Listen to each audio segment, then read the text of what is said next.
Welcome to the True Crime Cafe. I'm Becky. And I'm Angie, and you won't believe the case I have for you today. So, Angie, what do you got this week? I have a truly heartbreaking story. I found it through Facebook. It was a page that was recommended. You know how Facebook likes to recommend pages based on other stuff that you've looked at. And I very quickly went down the rabbit hole and very quickly became obsessed with this case. But it's a case that I've been wanting to do for a while. But it didn't feel like it was quite ready to be presented. That's what I have for you today. You ready? Yeah, let's begin. All righty. So David Scott Elmquist was born on February 24th, 1993. He grew up in rural Minnesota. Once he was old enough, he traveled to North Dakota to work in the oil fields. He got married on March 11th, 2017. So he was 93 minus 17. He was in his 20s. 24, I think. Yeah. Math is hard. It is at the end of a very long workday. On January 12th, 2018, so just 11 months after he had got married, 10 months after he had got married, he began exhibiting unusual behavior one night when he was at his parents' house. The behavior was so uncharacteristic for him that his parents drug tested him. The drug test was negative. He was experiencing psychosis, including delusions, extreme paranoia, and possibly hallucinations, even though he had no prior history of mental illness whatsoever. Okay. The National Alliance of Mental Illness says that early psychosis rarely comes on suddenly, and it is a symptom, not an illness. This came on suddenly for him, which it rarely does, according to the mental health experts. So there had to have been something going on, you would think. On January 20th, 2018, so 8 days later, David was hospitalized and spent 10 days in the hospital. Okay. He was discharged on January 30th with a treatment plan and mood stabilizing medication. The discharging doctor stated the patient, meaning David, does not appear to be at imminent risk for self-harm and is appropriate for outpatient level of care. At the time of discharge, David Elmquist was determined to not be a danger to himself or others. So that was a direct quote taken from the doctor that discharged him. Okay. So David and his family had no idea what caused the psychosis, and ultimately David was diagnosed with unspecified schizophrenia, unspecified psychosis not due to a substance or known psychological condition, and uncomplicated cannabis dependence. He smoked pot. Yeah, I mean, I take CBD, and it's got the we call it the good stuff. It's got the stuff in it, you know, but it's for anxiety. It's, you know, medically approved. It doesn't carry the stigma that it did when I was growing up in the 80s. So now it's more widely accepted. So I would think that you said, what, like 2018? So yeah, that shouldn't have been like a big issue. No. So it should be noted that unspecified schizophrenia is used as a diagnosis when symptoms cause significant distress but do not meet the full criteria for any disorders in the schizophrenia spectrum or other psychotic disorders class. So there is a book that literally, like, it lists the mental illness. It lists like the symptoms, the criteria that a patient has to meet in order to say, yes, this person has this mental health issue. Yeah, like and it's a thick book. Yeah, like the equivalent of Grey's Anatomy for a surgeon. Yeah. I don't know. I've never watched Grey's Anatomy. Oh, that's the name of the book, because it's also I've never read it. So. Yeah, it's like a big medical book. Gotcha. Yeah, I've never read it. I do have a copy of the mental health disorders book from years ago when I was in school. Yeah. But yeah, like it goes into detail. Like, this is a symptom and this is the criteria for that symptom. Like, and the symptoms have criteria, not just the overall overall mental health issue. Yeah, because like the Grey's Anatomy books, like more on like parts of the body, and they call it like the Doctor's Bible or something. The show was named after the book, I think. Gotcha. So. That makes sense. I've never read it. I've never watched a TV show though. So David's wife. Okay, and I'm just gonna put this out here. Out of respect for David's family, I am going to follow how his father does it and not refer to the wife by name. Okay. And that's just strictly out of respect. David's family calls her Miss X, like the letter X. Yeah. So the wife was of little help during this time. There was one episode where David was on his hands and knees and she slapped him in the face while screaming his name. I'm not sure what the purpose of that was. Maybe she thought she was trying to help him snap out of it. I'm not sure. Like if someone's hysterical in the movies, you see them slap them across the face. Get a hold of yourself. But no. So the couple's marriage deteriorated to the point that on February 9th, 2018, so 11 months after they got married, David told his father that the relationship was toxic and made plans to move home the following day. When his mom questioned him, well, what would she think if she knew that this was what you were planning to do?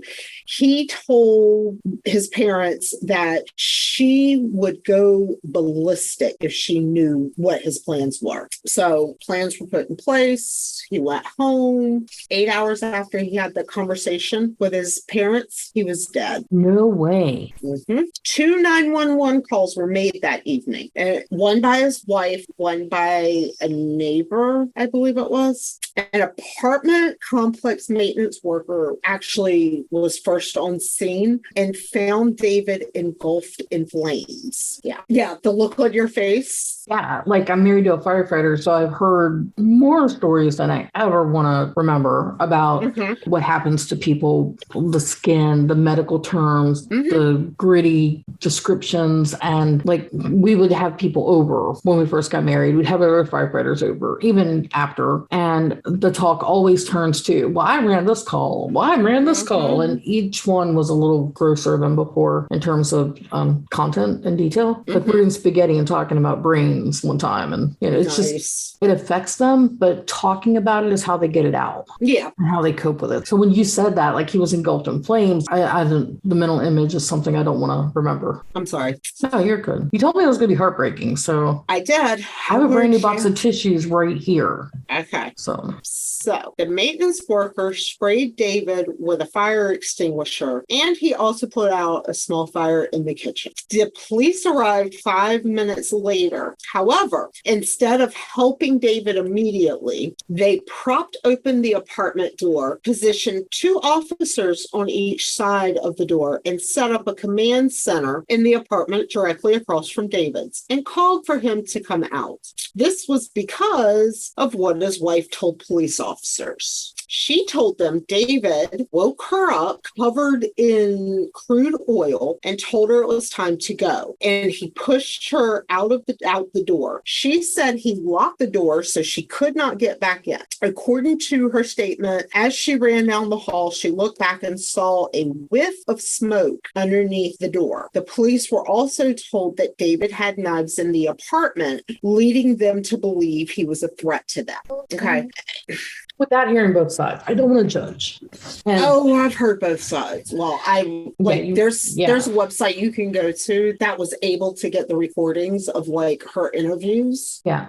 For more than 30 minutes, David was inside the apartment struggling to survive while suffering from horrific injuries. Infection setting in because that happens quick. Yes. So at the 38-minute mark, police decided that they needed to break out the windows in the apartment to clear some of the smoke out. I just opened the window?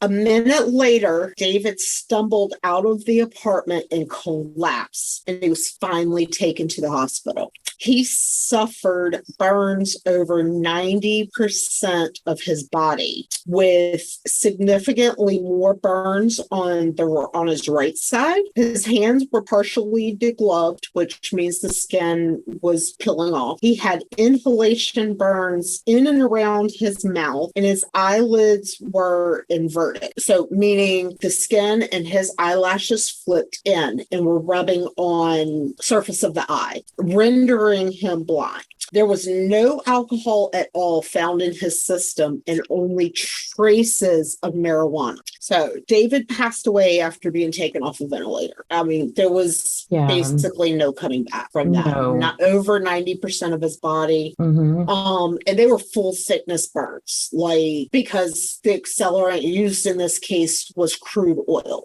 So David's death was ruled a suicide. Yeah. Suicide by I have feelings, Angie. I have feelings. I warned you. I warned you. Hold on. Suicide by self-immolation is very rare in the United States, accounting for approximately 1% of all suicides. So David's parents and his family do not believe that he did this to himself. I don't believe he did this to himself. I don't believe he did it to himself. Huh? What are you doing? Are you looking stuff up? No, I was looking up what percentage of burns is survivable. In adults, there's only like a 75% chance of someone surviving that kind of burn, having that percentage of their body burned. 75% chance of surviving is a lot higher than I thought it would be. Yeah, and it's higher now because of recent technologies just in the past couple of years. So it's probably a little lower then. But they would have to get him to the hospital pretty much right away, I would think. But when you're talking about 90%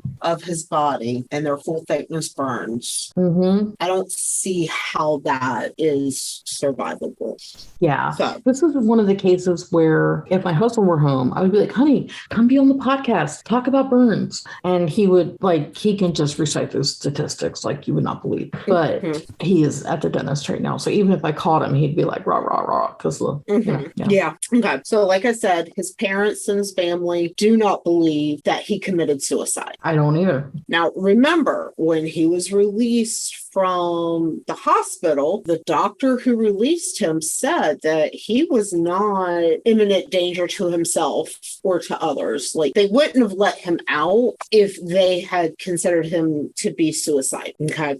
So here's a couple of reasons why they don't believe the wife was rushed out and why they don't believe that he committed suicide. According to her statement, he woke her up and rushed her out the door and then locked the door behind her so she couldn't get back in. But somehow she managed to grab his truck key, her cell phone, and their dog as she was being rushed out of the apartment. What kind of dog? I don't know. Like if it's a little yappy purse dog that you could grab, scoop up on your way out, that's one thing. But yeah, I've got 5 dogs and there's no, no. If he's rushing her out the door, though, she wouldn't have had time to even scoop up a dog. So if the dog is right there at her feet, maybe. But she was supposedly in their bedroom sleeping. And he went, so if you believe her, he went to the kitchen, poured this crude oil on himself, walked to the bedroom, woke her up, rushed her out the door, locked the door behind her, went back into the kitchen and set himself on fire. If you believe her statement and that this was a suicide. So the fire did not burn his wrists. I've seen some of the photos and you can see it clear as day, around his wrists, perfect, not a blister on them. Wearing a watch? It's both wrists.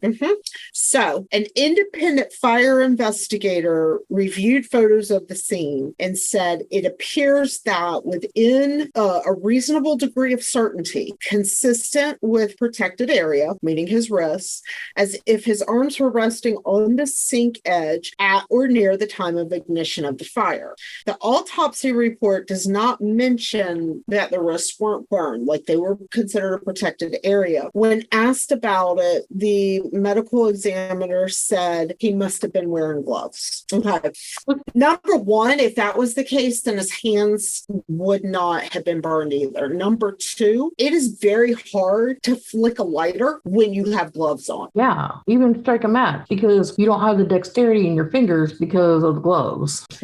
Especially if they're fire retardant gloves that keep your skin from being burnt. Yes. But again, if he was wearing gloves, his hands would have been covered as well. And they were burned to the point where the skin was peeling off. So I'm not buying it. Me either. So the police never found the lighter David allegedly used to set himself on fire. 3 agencies investigated the scene. 3 different agencies. And none of them found a lighter in that scene. One article quoted County Attorney Tara Ferguson Lopez as saying maybe he threw it out the windows that were closed. Yeah, and the police had to break out. 6 months after the incident, the wife told the fire marshal investigator that she and her mother found the lighter when they cleaned the apartment a week after the fire, despite stating previously that she never returned to the apartment. I can see your wheels turning. Yeah, because I got feelings. Oh, wait, you're about to have more. Okay. So the police may have planted evidence. So David's dad believes it was done to cover up the massive delay in David receiving aid. So a knife was found near the chair where David was sitting. However, the knife appeared to be clean. No soot, no oil, no nothing on it. So, fire extinguisher stuff? Because let me tell you, I have set more than my share of kitchen fires when boiling a pan of water. Yeah, I set pan of water on fire on multiple different occasions, most of the time when my husband's at the firehouse. The last time it was so bad, we had to use a fire extinguisher. And that stuff gets everywhere. It goes everywhere. Like, I had just done dishes and I had to redo because we didn't have a dishwasher at our house. We had to like scrub down the kitchen, like from it was ceiling to floor. It was horrible. So, yeah. So if there was none on that knife, there's no way that knife was there. I saw a picture because there's a website that, like I said, you can go to for somebody who was able to get this stuff. He's, working in conjunction with the family, like he wants to get this story told. Right. So through the Freedom of Information Act, he requested like the case files, recordings, evidence pictures, all of that. So that's where like I saw the crime scene photos and saw like his wrists in comparison to above and below, how they were unburned and stuff like that. Yeah. So the apartment door was not locked. David's father says he never locked that door after he supposedly pushed his wife out the door. The maintenance worker who extinguished the fire, who he got there before everybody else, stated that the door was unlocked when he made entry, when he was interviewed by the fire marshal's investigator. He told him, the door wasn't locked. I went right in. Said it a little bit differently, but that was the gist of it. If you were to believe what the wife said and what police are saying, David would have pushed his wife out the door, and she says he locked it, but then set himself on fire and then unlocked it? Or because remember when she said that when she was running down the hall, she looked back and there was a whiff of smoke coming out from under the door. So something fishy. Yes. So David's family continues to try to get justice for him. Wholeheartedly support that. In April of this year, David's father sent a letter to the Minnesota Attorney General requesting an independent prosecutor to launch an investigation into David's death and all the people surrounding the case. So like the police department, the fire marshal's office, all of that, the wife, the neighbors, all of that. Right. If this was fiction and I was writing it as an author, the wife would have been involved with someone from the police, fire, one of the agencies, and they would have pulled some strings. That's how I would write it as fiction. But I'm sure that I'm going to have more feelings before you're done. So in May of this year, an investigator with the Attorney General's office responded to David's father, stating, and this is a quote, "They have no authority over local police and fire departments." Okay.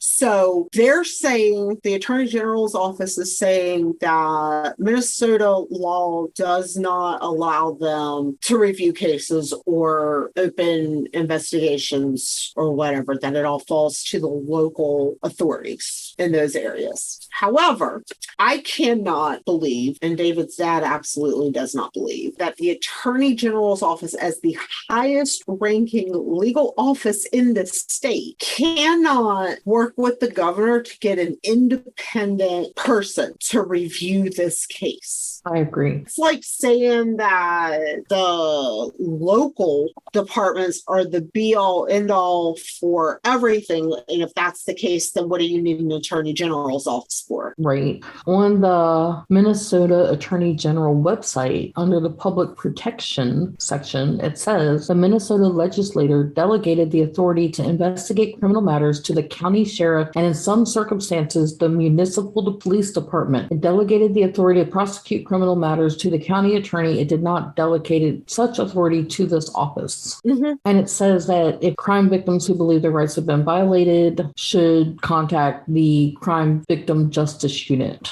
And they have like a big, well, it's not big, like half a dozen or so different subgroups that you can contact depending on the, like, Crime Victims Reparations Board, Crime Victims' Rights. And then there's one, Dose of Reality, about the drug problem. And then a bunch of additional resources for like stalking and, things like that. But yeah, it sounds like things are pretty, jacked up in Minnesota. I get that they don't want people going to the Attorney General's office for crimes that are committed and need to be investigated. However, if they've been investigated by the local level and there are discrepancies and possible evidence planning and stuff like that, you would think that the Attorney General's office would say, okay, yeah, we're going to appoint somebody independent at this point to review everything, to A, see if it was investigated correctly to begin with, B, make sure that there was no wrongdoing on the part of authorities. You know what I'm saying? Yeah, it's like a chain of command. At, the local town, the town level, the county level, and then you would go above their heads, until you get to the Attorney General. And it sounds like they've been through all the levels, and now they need the Attorney General's help. And the Attorney General's like, well, you got to go back to this. There is currently a petition at change.org that has over 38,000 signatures requesting that a special prosecutor investigate this case. I signed it. I believe that even if, let's say that David is in the 1% of suicides by self-immolation, that let's say that that's accurate. Okay. And an independent prosecutor or investigator determines that after reviewing everything, then I think his parents would be okay, not necessarily settled with it, but it wouldn't be this big what if in their life. Exactly. So yeah, I don't agree with not even appointing. That makes me wonder, what is the Attorney General's office and the governor scared that this independent person would turn up during the course of the investigation? That's where my mind goes. The family has also paid for 3 billboards to be put up around in Minneapolis to demand that the Attorney General and the governor allow an independent, unbiased investigation into David's death. And they have had enough funds donated that they were planning 2 more at the time of the article that I reviewed. So that is the truly heartbreaking story of David Scott Elmquist's family's continued fight for justice for their son, brother, uncle, nephew. Friend, loved one. Yes. So in what year did this happen again? 2018. That's 4 years.